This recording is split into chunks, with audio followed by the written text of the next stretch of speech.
నిన్ను ప్రేమించే దేవుడు ఆ పరిస్థితిని నీకు ఎందుకు అనుమతించాడు? దాని వెనక నీకు ఇంకా శ్రేష్టమైనది దాచిపెట్టాడు. అర్థమై కొడుతున్నావా, లేకపోతే నేను ముగించానని కొడుతున్నావా? అర్థమైతే గట్టి కొడు మరే. హల్లెలూయా. లైవ్లో ఉన్నవాళ్ళు, జూమ్లో ఉన్నవాళ్ళు కూడా చెప్పండి, దేవుడు నీకు ఇంకా శ్రేష్టమైన దాన్ని దాచి ఉంచుతాడు. నీ పిల్లలకు కూడా చెప్పు, వాళ్ళు ఏడుస్తూ ఉంటారు, కృంగిపోతూ ఉంటారు. నేను ఇది అనుకున్నాను మమ్మీ, నాకు ఇది కాలేదు, డాడీ నాకు ఇది కాలేదు. అరే ఎవడను,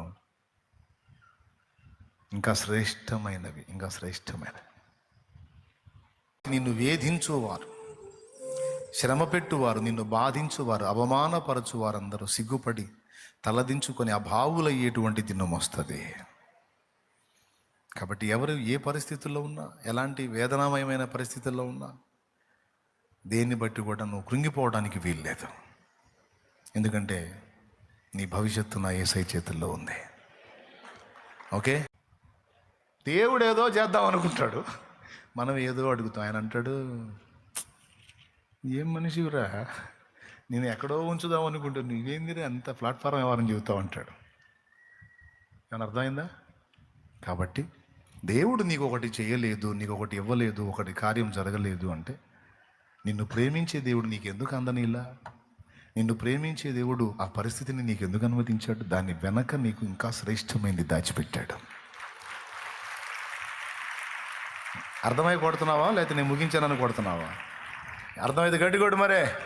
హల్లెలూయా. లైవ్లో ఉన్నవాళ్ళు, జూమ్లో ఉన్నవాళ్ళు కూడా చెప్పండి, దేవుడు నీకు ఇంకా శ్రేష్టమైన దాన్ని దాచి ఉంచుతాడు. నీ పిల్లలకు కూడా చెప్పు, వాళ్ళు ఏడుస్తూ ఉంటారు, కృంగిపోతూ ఉంటారు. నేను ఇది అనుకున్నాను మమ్మీ, నాకు ఇది కాలేదు, డాడీ నాకు ఇది కాలేదు. అరే ఎవడను,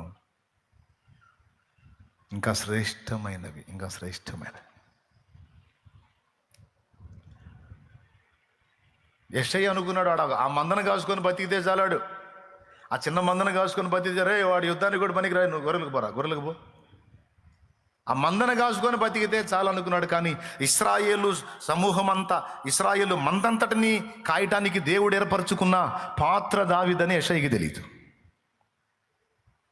ఆ చిన్న మందను కాసుకుంటే వాడు బతికిపోతాడు, ఈ జీవితం చాలా అనుకున్నాడు. అందుకే మిగిలిన కొడుకులందరినీ తీసుకొచ్చాడు. అసలు ఎలా, నీ కొడుకులు ఇంతమంది అయినా ఇంకెవరన్నా ఉన్నారా అని సమూయేలు అడిగితే, ఇంకనూ కడసారి వాడు ఉన్నాడు. మరి మొత్తాన్ని తెమ్మన్నాగా, వాడు చిన్నోళ్ళు 2 గొర్రెలు కాసుకున్నాడు, వాడికి అయ్యే ఎక్కువ. పిల్లవా, దావీదు అల్లంత దూరంలో ఉండి, అదిగో నేను ఏర్పరచుకున్నవాడు వస్తున్నాడు, ఓ తైలం పోయిపోమన్నాడు దేవుడు. అరే నీ బిడ్డ ఇలాగుంటే చాలని నువ్వు అనుకుంటావు, నీ బిడ్డకి మంచి భవిష్యత్తును దేవుడు డిజైన్ చేసి పెట్టాడు, ఇంకా బెటర్ లైఫ్. నువ్వు అనుకుంటావు వాడు ఇలా బతికితే చాలు, నువ్వు అనుకుంటావు వాడు అలా బతికితే చాలు, దేవుడా వాడికి ఈ మాత్రమే చాలు, వాడికి ఆ మాత్రమే అని నువ్వు అంటావు. నీకంటే ప్రేమ గలవాడు, వాని సృష్టి వెనుక నీ హస్తం కాదు ఆయన హస్తం ఉంది. ఇంకా బెటర్గా వాని ఎడల ప్రణాళిక దేవుడు నెరవేరుస్తాడు, ఆమె ఎడల ప్రణాళిక దేవుడు నెరవేరుస్తాడు. మీరు చెప్పండి, యోసేపు వాళ్ళ అమ్మని మనం కూర్చోబెడితే, ఒకవేళ రాహేల్ బతికుంటే ఏమని ప్రార్థన చేసేది? మా అబ్బాయి పొరపాటును కూడా ఐగుప్తు పోగొట్టు తండ్రి, వాడు ఇక్కడే ఉండాలి ప్రభా, వాళ్ళ అమ్మలతో పాటు గొర్రెలే కాసుకోవాలి తండ్రి. ప్రభా స్తోత్రం నాయన, నన్ను ఎప్పుడు మావాడు గొర్రెలు గాయాలి, గొర్రెలు గాయాలి, గొర్రెలు గాయాలి, బర్రెలు గాయాలి, బర్రెలు గాయాలి, గొర్రెలు గాయాలి ప్రార్థన చేసేది. ఎందుకంటే వాళ్ళు వృత్తి అదే కాబట్టి. చేసిద్దా చేయదా? లేకపోతే మావాడు రాజు అవ్వాలని చేసిద్దా? ఏ దేశానికి రాజు అవుతాడు? అసలు రాజ్యం ఏదో వాళ్ళకి ఏమని చేసేది? ఇప్పుడు నువ్వు చేసినట్టే చేసేది. నువ్వేదో గొర్రెలో బర్రెలో దేవులాడుతావు మీ వాడికి, ప్రభా మా వాడికి అది రావాలి, మా వాడికి ఇది కావాలి, మా అమ్మాయికి అది కావాలి, మా అమ్మాయికి ఇది కావాలి. ఏ గొర్రెలో బర్రెలో ఫిక్స్ అయిపోవాలని నువ్వు అనుకుంటావు, స్థిరపరచమని అడుగుతావు. దేవుడు మౌనంగా ఉంటాడు. ఎందుకంటే దేవుడు యోసేపు చేత గొర్రెలు బర్రెలు కాపించాలని కాదు, యోసేపుని లక్షల మందికి రక్షకుడుగా నిర్ణయించాడు దేవుడు. ప్లాన్ అండి.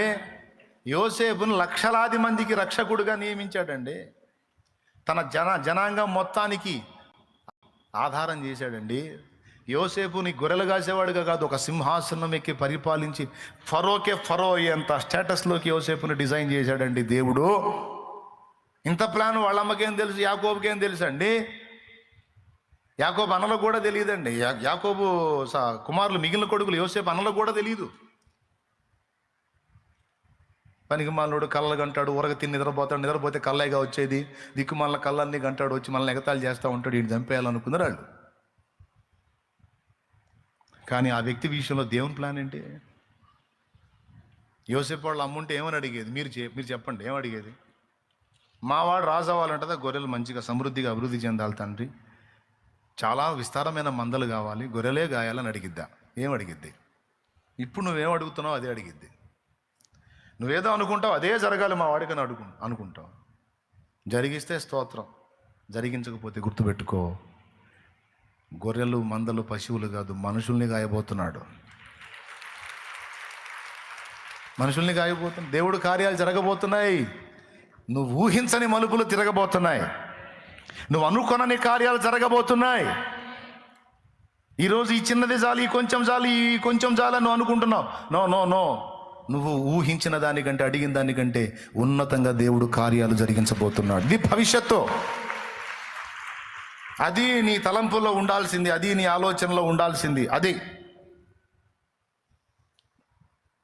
ఇది మిస్ అయిందా, మరి శ్రేష్టమైంది అనే అనుకోవాలి. కానీ అనుకున్నది దక్కల.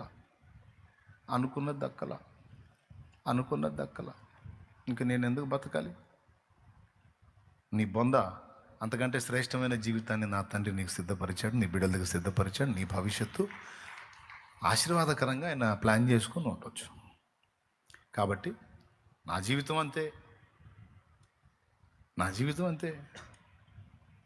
నేను ఊహించలేదు కదా, అందుకే స్టార్టింగ్ ఆ పాట పాడుకున్నా. ఊహించ మరి పాడే కదా, ఇంకొద్దులే, టైం అయిపోయింది కదా, ప్రార్థన చేస్తాను. దేవునికి స్తోత్రం. కాబట్టి మీరు ఎంతమంది అర్థం చేస్తున్నారేమో, నిన్ను ప్రేమించి నీకై ప్రాణం ఇచ్చిన నా ప్రభువు, నీ భవిష్యత్తుకే భూమి మీదికి దిగొచ్చి సిలువ నీకు ప్రాణం పెట్టి నీ భవిష్యత్తుకు డోకా లేకుండా నీకు రక్షణ మార్గాన్ని వేసిన ప్రభు, ఈ భూమి మీద కూడా నువ్వు ఎదుర్కొనే రకరకాల పరిస్థితులన్నిటికీ తప్పించుకోవడానికి మార్గాలు వేశాడు, నీకు సహాయం అందడానికి దారులు వేశాడు. నీ భవిష్యత్తు, నీ వారి భవిష్యత్తుకి ఇబ్బంది లేకుండా, ఎందుకంటే నువ్వు క్రీస్తులో ఉన్నావు, ఇబ్బంది లేకుండా అన్ని విషయాలు ఆయన ఎంటర్ అవుతాడు. నువ్వు నమ్మినా నమ్మకపోయినా అని నేను అనను, మర్యాదగా నమ్ము. దేవునికి స్తోత్రం. మర్యాదగా నమ్ము, నెమ్మదిగా ఉండు. ఆఖరికి చావైనా సరే, నీకెంత కంపెనీ జబ్బున్నా ఆయన సెలవు లేకుండా సాగు కూడా రాదు. అంతే. దేవుడు స్వస్థపరచగలడు. ఆయన చిత్తమైతే నీ రిపోర్ట్ అద్భుతంగా మార్చి ఒక సాక్షిగా నేను నిలబెట్టగలడు. మిగిలిన వాళ్ళకి జరిగిందంటే వాళ్ళెవరికి జరగంది నీకు జరగవచ్చు, వాళ్ళెవరికి చిక్కని కృప నీకు చిక్కొచ్చు, వాళ్ళెవరికి దక్కని భాగ్యం నీకు దక్కొచ్చు. కరోనా టైంలో 70 శవాలు లేచిపోయినాయి కిరణ్ చుట్టుపక్కల, 70 శవాలు. డాక్టర్ గారు అన్నాడు, డాక్టర్ సుబ్రహ్మణ్యం గారు, దేవుని బిడ్డ, ప్రార్థనాపరుడు, కిరణ్ అన్న దగ్గరికి వెళ్ళి చెప్పాడు, కిరణ్ అన్న, వాళ్ళెవ్వరికి లేనిది నీకుంది, దేవుని కృప, నీకేం కాదన్న ధైర్యంగా ఉంటా, నీకు ఇస్తాడు. ఇదే అనుకో, వాళ్ళకు లేనిది నాకుంది, దేవుని కృప.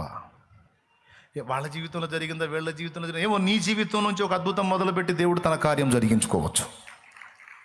దానికి నువ్వే కేంద్ర బిందువు కావచ్చు. ఓకే, కాబట్టి ఎందుకు నిరాశపడాలి? సైతాను గాడికి ఎందుకు? మనం కదిలితే వాడిని పిలుస్తూ ఉంటాం, దరిద్రుడిని. అది పెద్ద పాత చుట్టంలాగా. వాడు చుట్టం కాదు, వాడు చుట్ట. సాధ్యమైనంత ఎడంగా ఉంచాలి వాడిని, దరిద్రుడిని, గబ్బెదవా. వాడు చుట్టం కాదు, చుట్టవాడు. చుట్టపోగా అక్కడ తగిలితేనే మనకి ఎక్కడ తిరుగుతుంటుంది తల. ఆడ దరిద్రుడు వాడు. మనం కదిలితే దేవుణ్ణి పిలుచుకోవాలి. చెప్పండి, ఇప్పుడు పాడండి. కాపాడినావు ఇంతకాలము, కాపాడెదవు ఇక ముందు కాలము. కాపాడినావు ఇంతకాలము, కాపాడెదవు ఇక ముందు కాలము. నిన్ను మరువనయ్య నా జీవితాంతము, నిన్ను మరువనయ్య నా జీవితాంతము. అమరం అతి మధురం నీ దివ్య స్నేహము, అమరం అతి మధురం నీ దివ్య స్నేహము. నిన్ను మరువనయ్య నా జీవితాంతము, నిన్ను మరువనయ్య నా జీవితాంతము. నీకే నీకే నా బ్రతుకు సొంతము, నీకే నీకే నా బ్రతుకు సొంతము.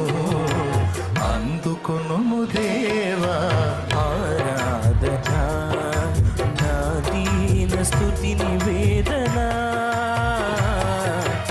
అందుకొనుము దేవా ఆరాధన. హల్లెలూయా. కొంతమంది జీవితాలు ఎలా ఉంటాయంటే, ఈజిప్షియన్ పిరమిడ్స్ మీకు తెలుసా? ఈజిప్షియన్ పిరమిడ్స్, ఐగుప్తు పిరమిడ్లు అండి, ప్రపంచ వింతల్లో ఒకటి. రైట్. ఈజిప్షియన్ పిరమిడ్స్తో పాటు ఈజిప్ట్ వాళ్ళు చేసిన శవాలు కూడా మీకు తెలుసు కదా, మమ్మీలు. మమ్మీలు ఒక సమయంలో ఏం జరిగిద్దంటే, ఒక రాజు కొడుకు అటు బాల్యంలోనే చచ్చిపోతాడు. అటు బాల్యంలో చచ్చిపోతే వాళ్ళు ఏం చేస్తారంటే, ఒక పెద్ద ఏరియాని సిద్ధపరచుకుంటారు ఈ శవాన్ని పెట్టడానికి. మామూలుగా 6 అడుగులు గుంట తీసి గుంటలో పెట్టడం కాదు, మనం చేస్తాం ఆ పని. వాళ్ళు అట్ట కాదు. రాజులు చనిపోతే, ధనవంతులు చనిపోతే ఆ డెడ్ బాడీని వాళ్ళు చెడిపోకుండా దాన్ని సిద్ధపరచడానికి రోజులు తీసుకుంటారు. రకరకాల లేపనాలు పూస్తారు ఆ బాడీకి. అయి పూసి అప్పుడు 5,000 సంవత్సరాల క్రితం పెట్టిన ఆ బాడీసు ఇప్పటికంతే ఉన్నాయి. ఐగుప్తు మమ్మీలు, ఈజిప్ట్ మమ్మీలు. అర్థమైందా? ఆ బాక్స్ మూత ఓపెన్ చేస్తే డెడ్ బాడీలు అంతే ఉంటాయి. అప్పుడెప్పుడో భూస్థాపన చేసినాయి. ఆ భూస్థాపన అంటే భూమిలో పెట్టినవి కాదు, ఆ బాక్సుల్లో పెట్టి భద్రపరుస్తారు. వాళ్ళు వాటికి లేపనాలు పూస్తారు. ఐగుప్తులో యాకోబు చనిపోయినప్పుడు, యోసేపు తండ్రి అయిన యాకోబు చనిపోయినప్పుడు కూడా ఆయన్ని చాలా రోజులు సుగంధాలతో సిద్ధపరిచారట, ఆ బాడీ ఖరాబ్ కాకుండా. అలాగా ఈ యువరాజు చనిపోయినప్పుడు ఎందుకు వాళ్ళు అలా చేస్తారంటే, అలా బాడీని లేపనాలు పూసి సిద్ధం చేసి, ఇది ఒకటేనండి నేను ప్రార్థన చేస్తా, మనసు పెట్టినండి, అది అట్లా, అది అప్పటి బాడీస్ అయి అట్లా వాటికి అన్ని రకరకాల పూసి బాడీ ఖరాబ్ కాకుండా అది బాక్సులో పెడతారు. పెట్టి ఏం చేస్తారంటే, ఆ బాక్స్ని ఒక ఏరియాలో పెట్టి అదంతా ఓపెన్ పెట్టేసి, ఆ ఓపెన్లో బంగారు, వెండి వస్తువులు, రకరకాలు అక్కడ విలువైన సంపద అంతా తెచ్చి అందులో పెడతారు. వాళ్ళ విశ్వాసం ఏంటంటే, వాళ్ళు లెగుస్తాడు, లేచినప్పుడు ఇవన్నీ అడిగి ఉపయోగపడతాయని. మన వాళ్ళు తాగుబోతుళ్ళు సీసా పెట్టినట్టు తెలుసా మీకు? తాగుబోతుళ్ళది భలే సందడి ఉంటుంది చచ్చిపోయిన దగ్గర. వాళ్ళతో పాటు ఆడు తాగి చచ్చిపోయాడు. నాకు ఇట్లాంటి కేసులు చాలా తగిలినాయి. అప్పుడు సమాధి కార్యక్రమానికి వెళ్ళేవాడినిగా, అప్పుడప్పుడు డింకు మాస్టర్లు కూడా తగిలేవారు. తాగి చివరాఖరిలో మారు మనసు పొంది బాప్తీసం పొంది ఇక అంతా వదిలేసుకొని దేవుడిని నమ్ముకొని బాప్తీసం పొంది ప్రభు పిలుపుని బట్టి చచ్చిపోతాడు అనుకో. ఆ సమాధి కార్యక్రమానికి మేము పోతే వీళ్ళు వస్తారు, మందుబాబులు వచ్చి వాళ్ళ డైలాగులు ఉంటాయి. రే లేరా, రే ఇదిగో క్వార్టరా ఫుల్, లేరా అని లేపుతున్నాడు. లేవడు పొరపాటున వాడు లేస్తే ఇది తాగిందంతా దిగిద్ది. సరే, అది వేరే సంగతి. చచ్చిపోయి ఆ సమాధికి వెళ్ళేటప్పుడు గుంట తీసి ఈ బాడీని అందులో పెట్టేటప్పుడు వాడు అంటాడు, రే తెచ్చావా తెచ్చారా, పెట్టురా, తలాపును పెట్టు, ఈ పక్క ఒకటి పెట్టా, ఎందుకంటే మధ్యలో వాళ్ళు లేచి ఎప్పుడన్నా తాగాలనిపించినప్పుడు తాగుతాడని. దానివల్లే చచ్చిపోయింది. అర్థమైందా? 70-80 ఏళ్ళు బతకాల్సినోడు ఇప్పుడు 30-40కి పోయాడు దానివల్లే. అయినా సరే ఆడు మధ్యలో లేచి తాగాలని, ఆడి శ్వాసం చూడు. మరి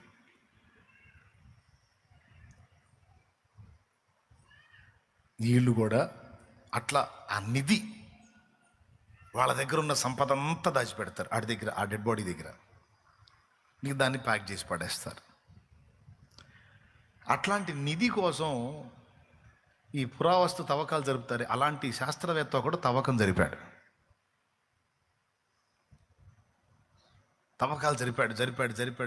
జరిపాడు. ఎక్కడుంది అతన్ని పెట్టింది?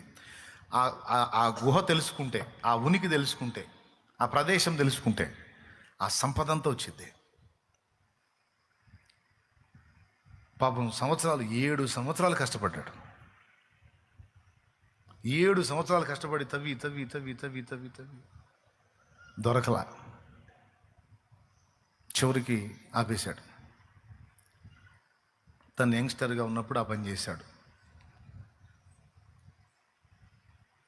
దాదాపు ఒక 30 ఏళ్ల ప్రాయంలో ఆ పని చేశాడు అనుకోండి. 30 ఏళ్ల ప్రాయంలో ఆ పని చేశాడు అనుకోండి. వర్కౌట్ కాల, ఆపేశాడు. ఇంకా అది అట్లనే అయిపోయింది, ఆ గుంట అలానే అయిపోయింది. ఇంకా ప్రదేశానికి వెళ్ళలేదు. తర్వాత మామూలు లైఫ్లోకి వచ్చేసాడు. 40 ఏళ్ళు గడిచింది. ఎన్నేళ్ళు? 40 ఏళ్ళు గడిచింది. 40 ఏళ్ళు గడిచిన తర్వాత ఆయనకి కూతురు పుట్టింది. కూతురు పెద్దదైంది. కూతురు ఒకరోజు సంభాషణలో మాట్లాడుతూ, డాడీ నువ్వు ఫలానా దానికోసం రీసెర్చ్ చేసావు కదా, పరిశోధన చేసావు కదా, అది అక్కడే ఉందనేది చాలామంది చెప్తున్న విషయం కదా, మరి ఎందుకని నువ్వు తవ్వకాలు జరుపుతుందంటే 7 సంవత్సరాలు తవ్వించానమ్మా, ఏం దొరకలేదు అంటే, ఎంత డీప్లోకి వెళ్ళారు అని అడిగింది. ఎంత డీప్లోకి వెళ్ళని, ఇంకొక అడుగు తవ్వించకపోయావా, ఒకవేళ దొరకవచ్చు కదా అని సరదాగా మాట్లాడి వెళ్ళిపోయింది ఊరక. ఇతని మనసులో పడింది అది. చాలా డీప్లోకి వెళ్ళాను, చాలా లోతులోకి వెళ్ళాను తవ్వుకుంటా. నిజంగా ఇంకొక అడుగు వరుస పెట్టి తవ్వితే ఎంత బాగుండేది, చూద్దాం, ట్రై చేద్దాం, ఇప్పుడైనా ఏం పోయిందని కొంతమంది పని వాళ్ళని తీసుకొని అదే ప్లేస్లో మళ్ళీ అడుగు లోతు పెట్టి మళ్ళీ తవ్వకం జరిపాడు. తవ్వకం జరిపితే కరెక్ట్గా అడుగు లోతు కింద అది బయటపడింది. అతన్ని పెట్టిన ఆ మమ్మీ ఉన్న ప్లేస్ బయటపడింది. ఇంకా పూర్తిగా కిందికి తవ్వారు. టోటల్ అదంతా, ఆ గుహ అంతా బయటకు వచ్చేసింది. చివరికి ఆ గుహలో ఒక పక్క ఓపెన్ చేశారు. ఓపెన్ చేసి ఇతనే ముందు తల లోపల పెట్టి చూశాడు. లోపల అంత గోల్డ్ ఐటమ్, బంగారంది, అంత విలువైనవన్నీ దగ్గ మెరిసిపోతా ఉన్నాయి లోపల. అట్లాంటిది ఒక ప్లేట్ దొరికినా బాగుండి మనకు అనిపిస్తుంది కదా మీకు. దేవునికి స్తోత్రం కలుగును గాక. హల్లెలూయా. 1 కిలో వెయిట్ ఉన్న ప్లేట్ ఒక్కటి దొరికితే అప్పులన్నీ తీరిపోతాయి ప్రభు, అట్లాంటి దొరికేటట్టు చేయనని అనిపిస్తుంది కదా. మనకు ప్లేట్లు అవసరం లేదు, దేవుడే కార్యం చేస్తాడు. దేవునికి మహిమ. తల లోపల పెట్టి చూస్తే అంత మెరిసిపోతా ఉంది. కాసేపు చూశాడు. తల లోపల పెట్టి పెద్దగా ఏడుస్తున్నాడంట.